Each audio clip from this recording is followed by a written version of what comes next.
Hello guys, আসসালামু আলাইকুম। কেমন আছেন আপনারা সবাই? আলহামদুলিল্লাহ, বরাবরের মতো আমিও অনেক ভালো আছি আমার পরিবার নিয়ে। প্রথমে দিয়ে দিচ্ছি ফ্রাই প্যানে তেল পরিমাণ মতো, তারপরে দিয়ে দিচ্ছি পেঁয়াজ। পেঁয়াজগুলোকে একটু সুন্দর করে ভাজা ভাজা করে নিতে হবে। ও এখানে তো বলাই হয়নি আমি এখানে কী রেসিপি করতেছি। এখানে আমি চিংড়ি মাছের ঝাল ঝাল কারি করতেছি। ঝাল ঝাল কারি করতে হলে এখানে একটু পেঁয়াজের পরিমাণটা একটু বেশি নিতে হবে। পেঁয়াজটা সুন্দর করে ভাজা ভাজা করে নিতে হবে, তাই পেঁয়াজগুলোকে আমি সুন্দর করে উল্টে পাল্টে একটু নাড়াচাড়া করে নিতেছি। আর আপনারা তো সবাই জানেন আমি একটু নাড়াচাড়া করতে বেশি পছন্দ করি। যখন এরকম লাল লাল হয়ে আসবে তখন বুঝে নিতে হবে আমাদের পেঁয়াজগুলো ভালোভাবে কুক হয়ে গেছে। তারপরে দিয়ে দিচ্ছি হলুদের গুঁড়ো, তারপরে দিয়ে দিচ্ছি মরিচের গুঁড়ো, তারপরে ধনিয়ার গুঁড়ো, তারপরে অবশেষে দিয়ে দিচ্ছি জিরার গুঁড়ো। আমি একটু জিরার গুঁড়োটা বেশি দিই, কারণ জিরার গুঁড়োর টেস্টটা আমার কাছে খুবই ভালো লাগে। আর তরকারির স্বাদটা মনে হয় জিরার গুঁড়োটা দিলে অনেক অন্যরকম মজা লাগে।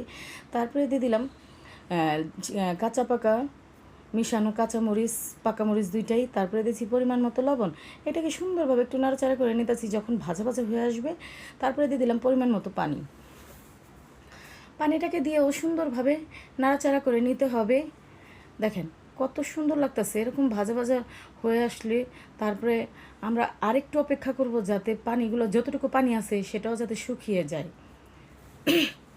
দেখেন কত সুন্দরভাবে একেবারে ভাজা ভাজা হয়ে আসছে।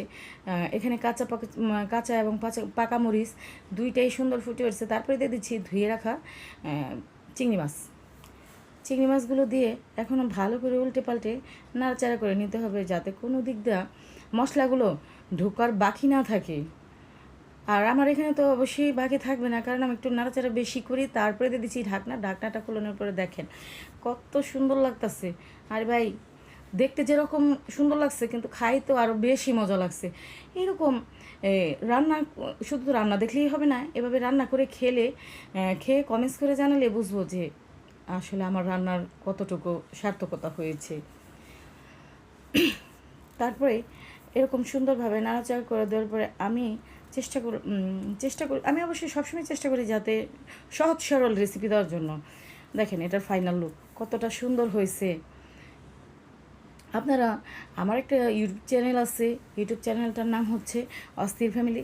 যদি পারেন, যদি ভালো লাগে আমার অস্থির চ্যানেলের ইউটিউব চ্যানেলটা আপনারা একটু ভিজিট করবেন, গিয়ে একটু সাবস্ক্রাইব করবেন। এরকম সহজ সরল রেসিপি পেতে হলে অবশ্যই আমার পেজে ফলো রাখতে হবে।